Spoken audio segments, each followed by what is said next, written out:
우리 사랑하는 성도 여러분, 하루하루가 부정적으로 보는 사람은 늙어가는 시간이라고 할 거고, 긍정적으로 보는 사람은 하루하루가 하나님의 일꾼으로 사는 복된 시간이라 이렇게 이해할 겁니다.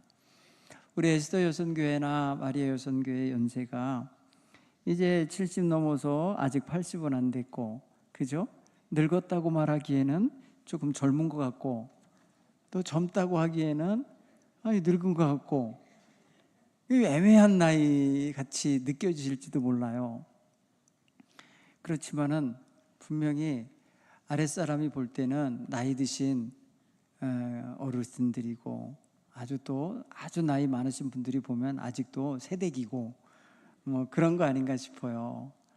지금 여러분 열심히 사실 때다 이거예요. 걸을 수 있죠, 말할 수 있죠, 밥 해 먹을 수 있는 힘이 있죠, 그죠? 이게 옳은지 그른지 분별할 수 있죠.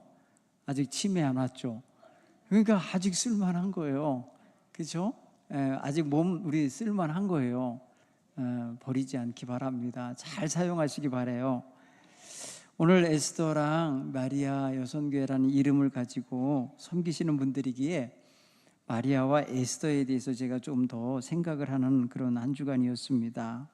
여러분과 함께 나누기 위해서 그분들을 조금 더 말씀을 통해서 읽어보고 더 묵상도 하고 그랬어요.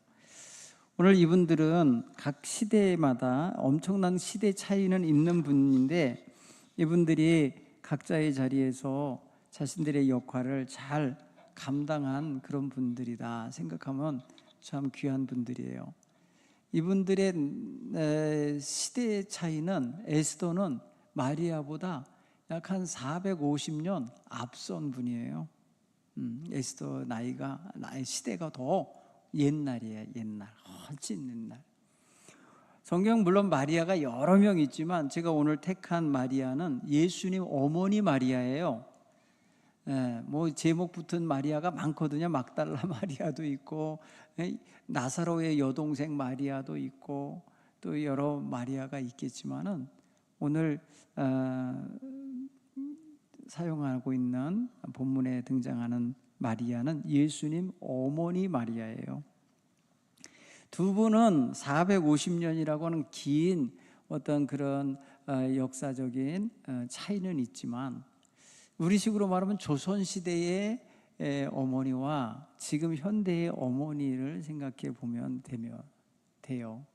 근데 중요한 거는 이분들이 각자 시대에 자신들의 자리에서 역할을 아주 충실하게 했다는 거예요. 하나님의 뜻을 위해서, 자기 민족을 위해서 각자 자리에서 귀하게 쓰임을 받으셨다라는 차원에서 동일한 그런 헌신자다 이렇게 생각이 되집니다. 오늘 여선교회 회원들은 지금까지 믿음으로 아주 어려서부터 젊어서부터 애쓰면서 살아오신 분들 아닙니까? 그렇죠? 우리 교회에 정말 살아있는 역사들이시죠. 지금 계신 분들이 다 세대 때부터, 그렇죠? 그렇게 생각해 보면 여러분들도 역시 마리아 같은 시절이 있으셨던 거잖아요. 젊은 시절. 그런데 예수님이 지금 만나고 있는 마리아는 나이가 들어있는 마리아예요. 예수님께서 나이 30살에 공생애를 시작하시고 3년 동안 공생애를 마치고 33살에 세상을 십자가 위에서 떠나시잖아요. 죽으시잖아요.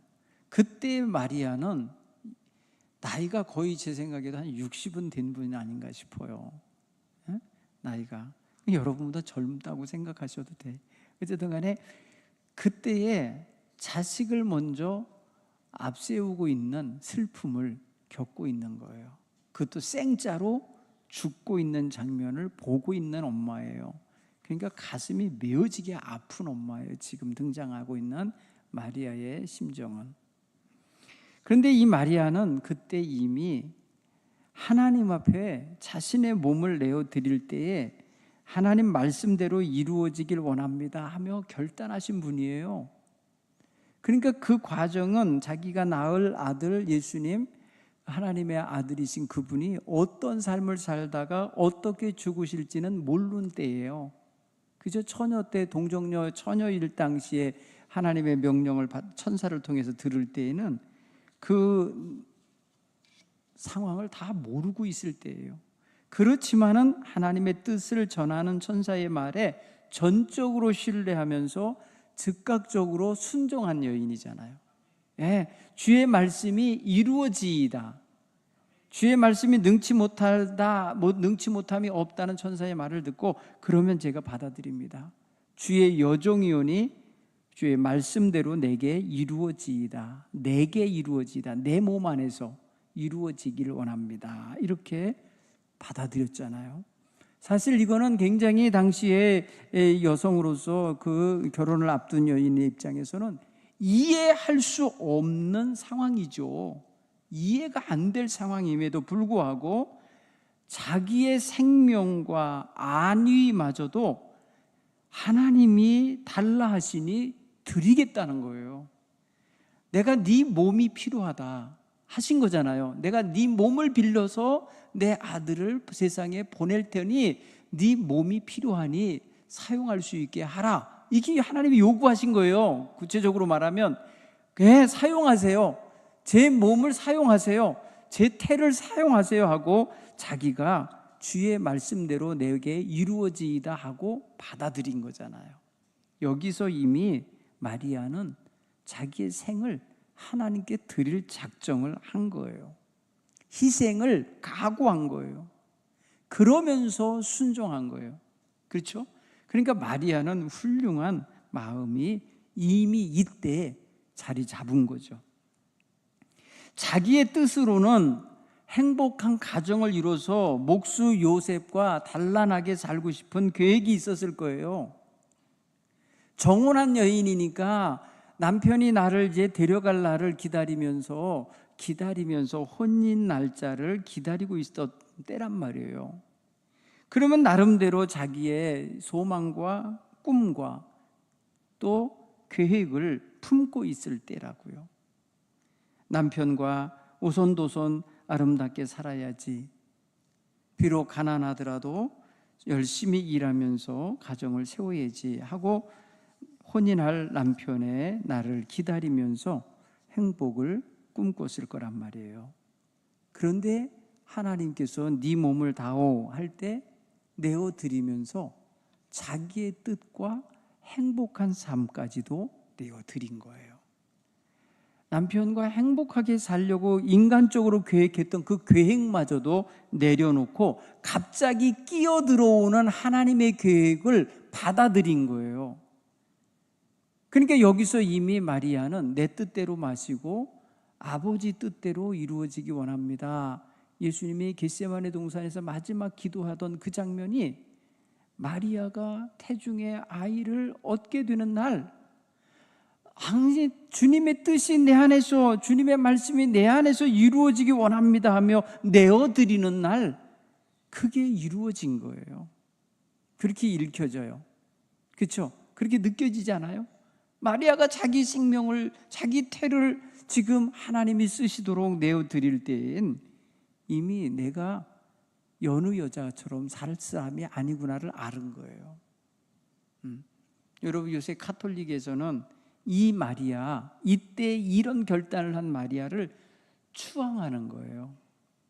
이때 이 마리아의 순종, 이 받아들임, 자기를 내려놓음, 자기를 희생하면서 순종한 이분을 높이는 거예요. 지금 그래서 마리아에게 하나님께, 예수님께 이야기를 좀 해주세요 하고 마리아의 이름으로 기도하는 거예요. 요새 그 아시죠?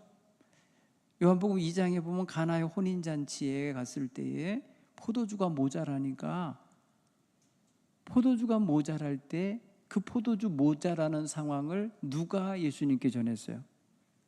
어머니 마리아가 전한 거 아니에요. 그 이야기를 또 근거로 마리아여, 성모 마리아여, 내 기도를 예수님께 전해 주옵소서 이러면서 그 마리아에게 부탁하는 거예요. 그래서 중개자로 사용하고 있는 거예요, 지금 가톨릭에서는. 그렇죠? 여러분, 그런 걸 생각해 보면 우리는 지금 마리아를 조금 그냥 일반 여인으로 대하는 정도, 예수님을 낳으신 어머니 정도로 이해하지만 가톨릭에서는 안 그래요. 굉장히 높이고 있어요. 또한 그는 자기에게 목숨의 위협이 될 수도 있어요. 아직 결혼하지 않은 여자가 배가 불러오는 임신한 여자가 됐다는 사실을 사람들이 알게 되면 입방아질에 올라가게 돼 있고, 이제 많은 사람들에 의하여 고발을 당할 수 있어요. 그러면 고난당할 수 있어요. 여러분, 누가복음을 보면은 마리아가 천사를 만난 다음에 계속 집에 있었으면 오해를 덜 받았을 텐데 3개월 동안이나 딴 데가 있었어요. 어디를 갔냐요? 유대 산골에 있는 엘리사벳이 임신하여 6개월이 됐다는 소식을 듣고 거길 찾아가잖아요. 자기 집을 떠나서 바깥에서 3개월을 살다 들어와요. 3개월 살고 와보니까 배가 나오네? 그럼 어떤 의심받겠어요? 에? 처녀가 집을 떠나서 3개월 있다 왔단 말이에요. 어디 갔다가. 그러면 의심받죠. 그러니까 마리아래 요셉이 당황할 수밖에 없는 거예요. 마리아가 임신했대더라. 3개월 전에 어디 갔다 왔대더라. 이런 소리 들어봐요. 의심하지 않겠어요? 이런 상황이고 이렇게 됨으로써 고난당할 수도 있는 상황임에도 불구하고 자기가 임신했다는 그 사실 자체에 찬양을 해요. 노래를 해요. 마리아 찬가라고 하는 누가복음 1장 46절로 55절을 보면 하나님의 약속과 은혜가 자기에게 임한 것을 노래하고 있어요. 이후에 벌어질 자기 삶에 주어질 역경의 삶에 대해서는 겸손하고 아주 순종적인 자세로 따를 작정을 하고 있는 거예요. 혼전 임신으로 인한 위기 속에서 벗어나게 된 건 정혼한 요셉의 배려와 수용이 있었기 때문에 가능한 거예요. 요셉이 거절하고 요셉이 나 임신한 여자랑 결혼 못해 하고 동네방네 떠들면서 끊었다고 생각해 보세요. 마리아는 인생 끝나는 거예요. 그냥 위험에 처하는 거예요.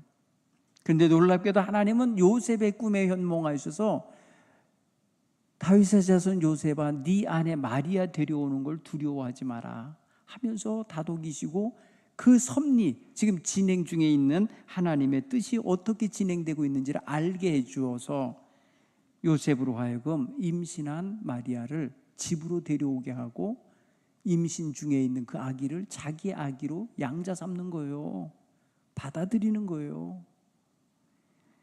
이러한 배려가 이 마리아를 위해서 하나님이 의하여 준비된 거죠. 사실은 시댁 식구들의 눈초리 극복해야 되지 않았겠어요? 요셉 혼자 달랑 사는 고아가 아니었을 텐데, 그죠? 그 눈초리도 있었을 거예요. 그 다음에 출산 후에 주어질 여러 가지 어려움들이 있어요. 임신한 상태에서 남편을 따라서 먼 곳으로 동행하며 호적하러 가는 이야기가 나와요. 그리고 가서 객지에서 출산을 해서 아이를 구유에 누이는 이러한 모습을 보게 돼요. 게다가 그 아이를 죽이려고 하는 왕의 서슬퍼런 이러한 살인의 손길이 임재하기에 급히 애굽으로 피난을 가요. 여러분, 이제 막 출산한 여인의 몸이 얼마나 힘들 텐데 애굽이라고 하는 먼 남쪽 나라로 도망을 치게 되는 이런 일이 돼요. 이런 역경과 고난을 이 여인은 주의 뜻이 내 몸에서 내 말씀대로 내게 이루어지이다 하며 받아들이는 순간 다 극복해 갈 작정을 한 거죠. 하나님의 뜻이 이루어지기 위해서는 내게 고난이 와도 견디어겠다고 하는 마음을 가진 거죠. 여러분, 이겁니다. 우리가 헌신을 할 때에 하나님께 기분 따라서 그날 기분 따라 말하면 안 돼요. 한번 주님 앞에 헌신을 결단하기로 마음 먹으면 어떤 고난이 와도 우리는 견뎌내고 이겨낼 각오가 돼 있어야 돼요. 그렇죠? 여러분, 그 이후 마리아 이야기는 30여 년 동안 조용해요. 그러다가 어느 순간 다시 나타납니까? 예수님이 공생애를 하실 때에 많은 무리들 틈에 어머니 마리아도 드러내지 않고 동행하시며 그 여인들과 제자들 사이에서 섬기고 계세요. 그러다가 어디까지 같이 오신 겁니까?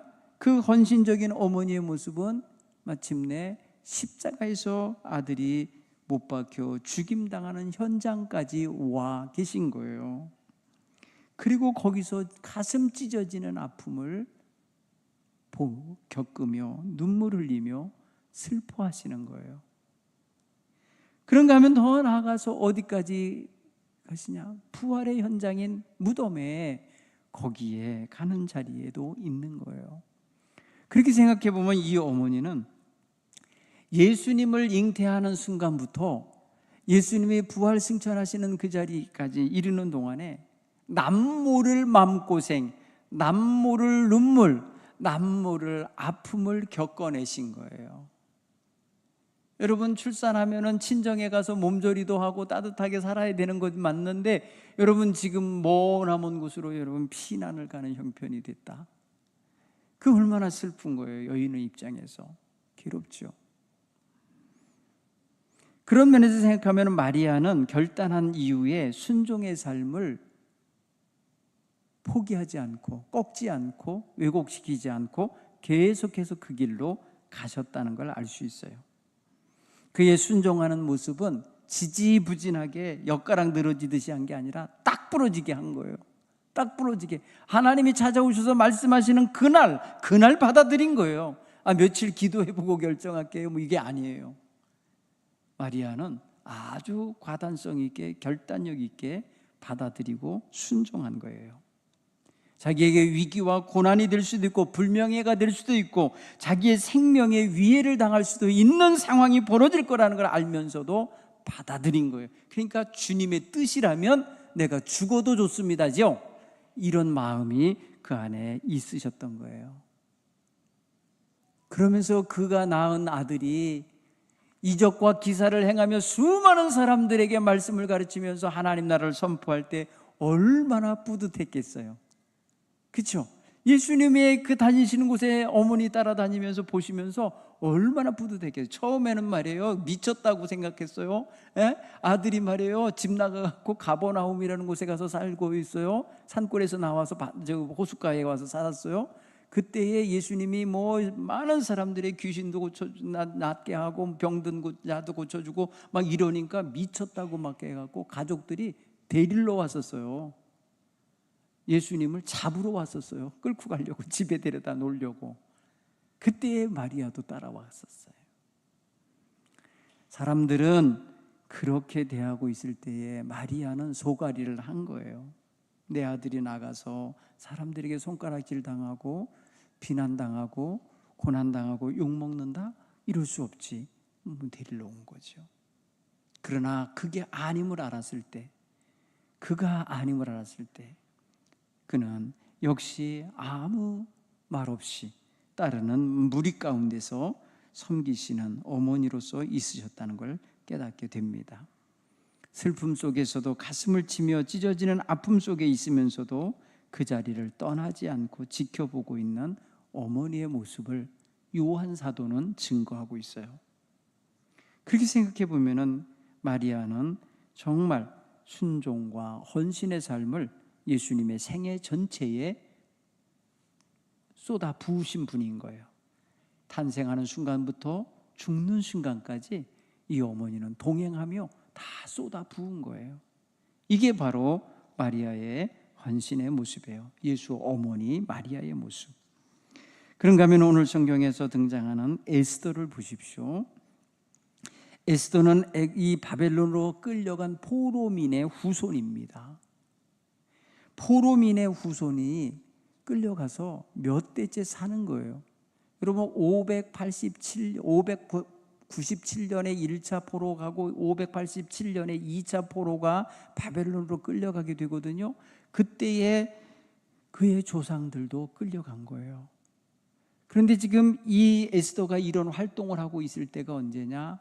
BC 440년경인 거예요. 445년이나 50년이나 고경인 거예요. 그러면 위로 따져 올라가면 거의 250년 된 거 아니겠어요? 거의 가나안 그 유대 땅에서 떠나온 지 230-40년 이 정도 긴 세월 남의 나라에서 산 사람이에요. 자손인 거예요. 생각해 보세요. 230여 년, 240년을 외국에서 산 사람들이면 외국 사람 된 거 아니에요? 그 나라 시민권 가지고 있고 그 나라 문화 속에서 그 나라의 학문을 배우고 그 나라에서 사는 거 아니에요? 그렇죠? 그렇게 생각해 보면 상당히 뭐랄까요? 변질될 수도 있고 상당히 이방화될 수도 있는 위치에 있었던 거예요. 거기다 내가 엄마 아버지가 일찍 돌아가셔갖고 사촌 오빠 밑에서 자랐어요. 모르드게가 사촌 오빠예요. 사촌 오빠인데 나이 차이가 많아서 마치 아버지 같고 부모 같았다는 거예요. 그렇게 돌봄을 받았으니까 어떻게 보면 에스더는 딴 사람에 비해서 슬픔이 좀 있겠죠. 그렇게 생각해 보면 이 여인은 지금 사촌 오빠의 돌봄과 그의 가르침과 그의 연결함에 의하여 지금 수산궁의 왕궁의 왕비 대신에 새 여인을 뽑는 그 간택 작업에 거기에 참여하게 된 거예요. 성경에 보면은 모르드게가 사촌 동생이 말하기를 너 출신을 말하지 마라. 너 어느 민족의 여의자라는 걸 말하지 마라. 그냥 입 다물고 있어라. 왜냐하면 끌려온 포로민의 여인, 포로민의 후손이라고 하면 그 본토민들에 의하여 생각해 볼 때 조금 뭐랄까 출신 성분이 모자란다고 생각할 수도 있잖아요. 그러니까 그거 밝히지 못하게 했어요. 그런데 하나님께서는 이 에스더를 왕궁의 그 후보, 왕궁의 왕비 후보 간택하는 여러 여자들 속에 들어가게 하셨잖아요. 들어가서 그 여인들 가운데 가장 눈에 띄게 되고 꾸미지 않아도 예쁘고 그런 거 있잖아요. 눈에 띄는 여인들 보면요, 꾸미지 않아도 예뻐. 너무 많이 안 꾸며도 돼. 원래 예쁜 사람은 그냥 예쁜 거야. 그죠? 그랬던 것 같아요. 품위가 좋았나 봐요. 아름답게 보였나 봐요. 그래갖고 그 주변에서 그 여인들을 뭐랄까요, 돌봐주는 내시들이 있고 그 상궁들이 있고 이랬잖아요. 그 가운데서 에스더는 사랑을 받았다는 거예요. 더 은총을 받았던 거예요. 남들에게 주는 물품보다 더 많이 주고 막 이렇게 있잖아요. 너 이것도 해갖고 해봐, 이것도 해봐 하면서 향수나 기름이나 이런 화장품들도 더 좋은 걸 줬나 봐요. 그건 뭐예요? 에스더가 요구한 게 아니에요. 에스더가 달라고 부탁한 것도 아니에요. 그냥 사람들이 보고 그렇게 해주고 싶어하는 사람이잖아요. 괜히 말이에요, 아무 말 안 해도 정이 가는 사람처럼 이런 품위를 가졌던 에스더였던 것 같아요. 그래갖고 왕비로 간택이 돼요. 왕이 너무너무 좋아해. 너무너무 사랑스러워해. 여러분 여기까지 보면은 그동안에 엄마 아버지 일찍 돌아가시고 슬펐던 마음 싹 극복되는 순간이죠. 남편 잘 만난 거 아니에요? 최고의 남편 만난 거 아니에요? 임금의 남편이면 최고지 뭐. 그죠? 뭐 부르기 영화 다 가진 사람이 남편이면 최고잖아요. 그런 남편을 얻게 된 거예요. 사촌 오빠의 도움으로. 그런데 어느 날 이 민족 전체가 다 소멸 위기에 놓인 거예요. 모르드게라고 하는 이 사촌 오빠의 말을 통해서 알게 됐어요. 그러니 너 이때를 위해서 하나님이 이때를 위해서 너 왕비 삼았는지도 모르겠다. 그러니 왕에게 말씀 잘 드려서 우리 백성이 구원받게 해달라. 지금 하만이라는 자가 그 개인적인 감정에 의하여 다 소멸하도록 만드는데 임금을 꼬드겨 갖고 임금은 알지도 못한 채로 그냥 그냥 도장 내줬어요. 네가 알아서 해라 하고, 네가 알아서 하라고. 이랬을 때에 이 왕이, 제가 보기에는 그 왕이 소홀히 한 거예요. 왜 민족 전체를 없앨 때는 정확하게 파악하고 해야지 그 간신배의 말만 듣고 할 수 있겠어요. 그러면 안 되는 건데 실수한 거예요, 제가 보기에. 그런데 어쨌든 결론은 났고 도장은 찍혔고 그 공문이 전 나라에 다 퍼졌고, 그래서 몇 월 며칠 12월 며칠 날 다 죽여라. 그리고 걔네들이 가진, 유대인들이 가진 재산 다 정몰해 갖고 니네들 죽인 자 것은 니네들이 죽인 자가 가져라. 뭐 이런 식으로 명을 내려놨으니 유대인들을 죽이려고 칼 갈고 있는 사람이 많아진 거예요. 유대인들이 부자고 유대인들이 가진 게 많아. 그러면 저건 내가 가져야지. 어떤 놈은 내가 죽일 거야, 누구는 누가 죽일 거야. 계획들 세우고 있는 기간인 거예요. 그런 상황에서 지금 오늘 이 이야기가 기록된 거예요. 모르드게가 에스더에게 너 임금에게 가서 이 사실을 알리고 이 민족을 구원받게 해라 할 때 에스더가 말하죠. 나 지금 임금에게 못 나간 지 한 달이나 됐다. 임금이 부르기 전에 나가는 자는 벌을 받는다는 거예요. 죽을 수도 있다는 거예요. 그러니까 못 나가니까 그러지 말고 뭐랄까요, 이렇게 재에 뒹굴며 울지 말고 얼른 들어가서 좀 기운 차리라고 이렇게 말을 전해주니까 모르드게가 화가 났어요. 너 이때를 위해서 하나님이 너 왕비 삼은지도 모르겠는데 그래 이때 이 일을 안 하겠다니, 그러면 너는 너대로 우리는 우리대로다. 자, 유대인들은 이제 우리 스스로들이 하나님에 의하여 살아날 다른 방법이 있을 수 있지만 너희 집안은 다 홀로 망할 거다. 너는 목숨을 건질 것 같지? 유대인들 중에서 혼자 말 안 하고 왕비 됐으니까 너는 살아남을 것 같지? 이때 잠잠하면, 말이 없으면 유대인은 다른 방식으로 말미암아 노임을 받고 구원을 얻으려니와 너와 네 집은 멸망하리라. 와, 이건 저주 아닙니까? 사촌 오빠가 이렇게 말을 한 거예요. 그랬을 때에 에스더가 회답하기를, 당신은 가서 이 수산에 사는 모든 유다인들을 다 모으고 나를 위해서 3일 동안 먹지도 마시도 말고 금식하며 기도해달라. 나도 나의 시녀들과 그렇게 금식한 후에 내가 규례를 어기고 법을 어기고요, 왕명을 어기고 내가 왕에게 나가겠습니다. 죽으면 죽으리이다. 죽을 각오하고 가겠다는 거예요. 왕이 부르기 전에 자기가 나가는 거기 때문에 이 왕명을 어기는 일인 거예요. 그렇지, 그는 죽을 걸 생각하고 죽으면 죽으리다 이렇게 결단하고 갔다는 거예요. 여러분, 여기에서 보세요. 이 여인은 사실 자기의 신앙적 결단이 필요한 때예요. 민족의 위기를 놓고 자기가 뭔가를 결단해야 돼요. 희생을 해야 되는 상황인 거예요.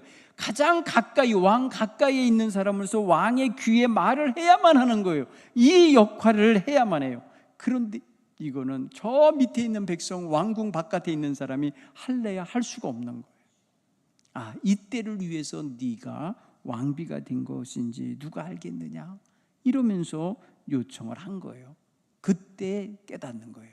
아, 내 위치, 내가 지금 놓여있는 상황, 이게 지금 하나님이 사용하시고자 하는 그릇이구나, 이걸 깨달은 거예요.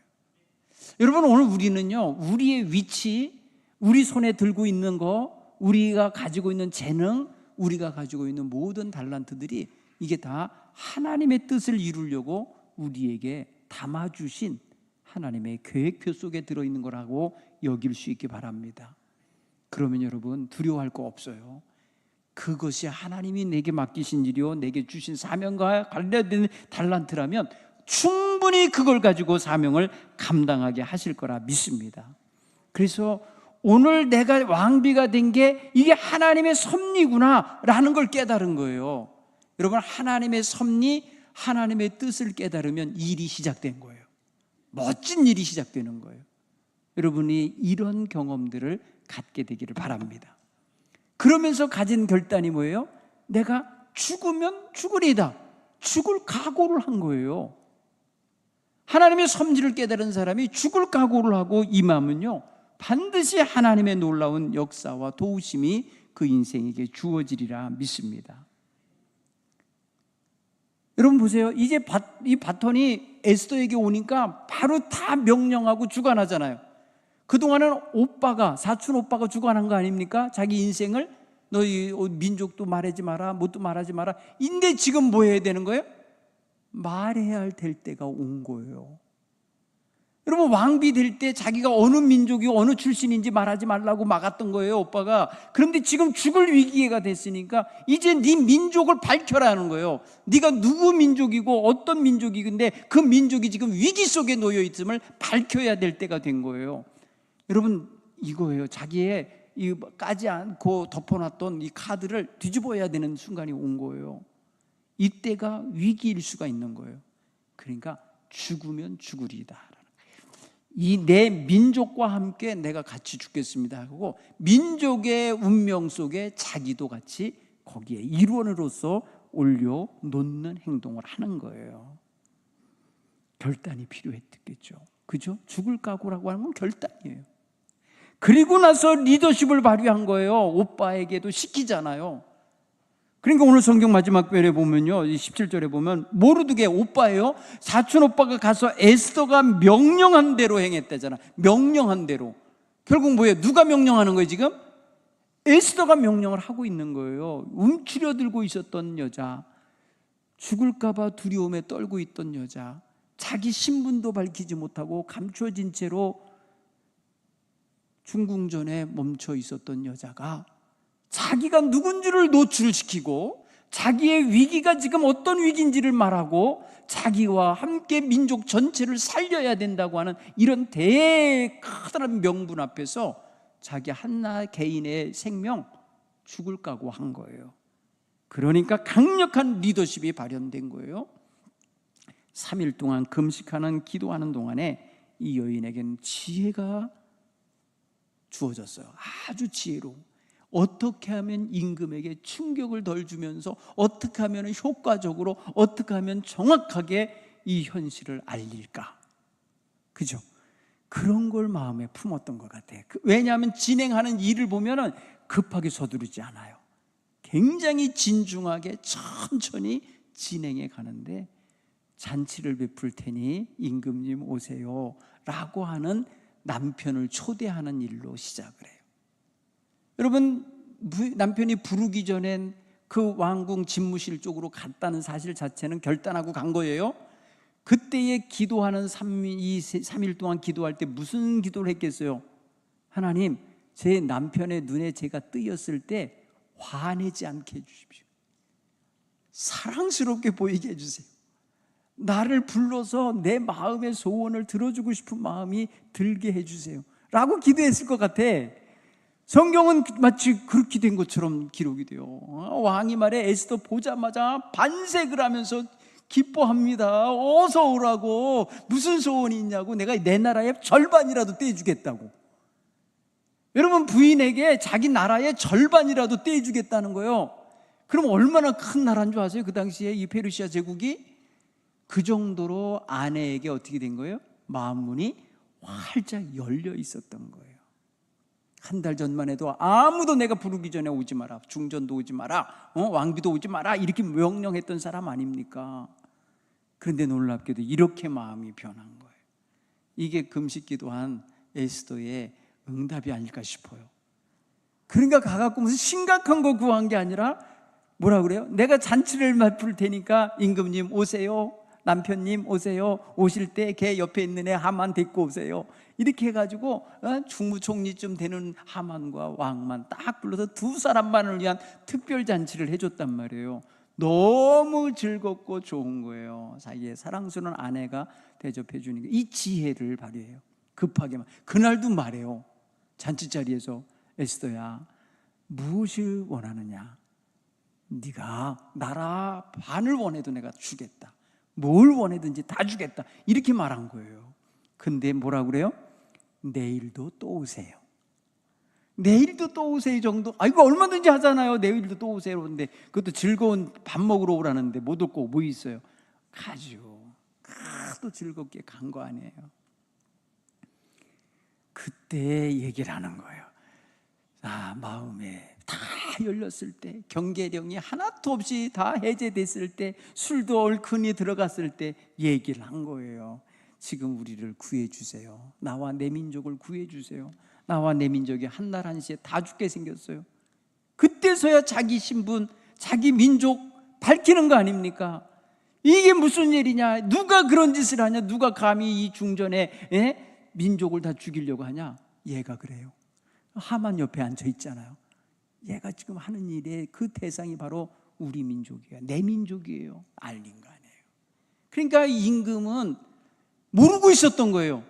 하만도 모르고 있었던 거예요. 유대 민족이 중전 그 왕비의 민족일 거라고는 생각도 못한 거예요. 감히 왕비의 민족을 없앨 생각 했겠어요? 알았으면? 못했을 거예요. 결국에는 그날 다 밝혀지는 거예요. 내가 누구의 어떤 민족이고 어떤 민족 출신이고 지금 이 사람이 왜 죽이려고 하는지도 밝힌 거예요. 사사로운 감정 때문에 죽이려고 그러는 거거든요.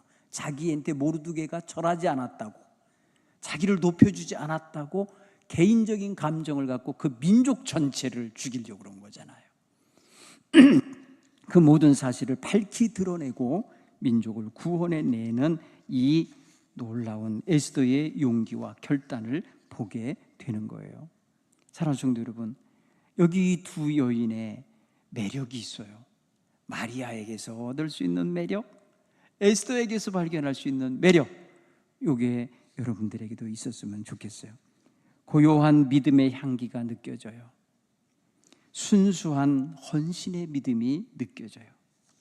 주님의 말씀이 내게서 이루어지다 하며 받아들이는 이 아름다운 모습 속에서 마리아의 헌신적인 매력이 보여요. 에스더 믿음과 용기를 가지고 결단력 있게 지혜를 발휘하여서 죽으면 죽으리다 하며 자신의 아름다운 외적인 아름다움만을 풍기며 살려고 하는 게 내적인 강한 품격을 드러내고 있다는 거예요. 에스더가요, 겉으로만 아름다운 여자가 아니었던 거예요. 내면에도 아주 강한 힘이 있었어요. 죽으면 죽지 뭐, 이렇게 나간 거예요. 내가 죽게 되면 죽으리다 하는 결단력이 있는 이런 여인이었다는 거예요. 그러니까 위기 속에서 강함이 드러나는 거예요. 그렇죠? 외유내강, 겉으로 부드럽고 아름다운 모습에 속에 아주 강한 심지가 들어있는, 뼈대가 들어서 역간에서 고통이 오고 환난이 와도 무너지지 않고 꺾이지 않는 이런 매력을 갖고 있는 거예요.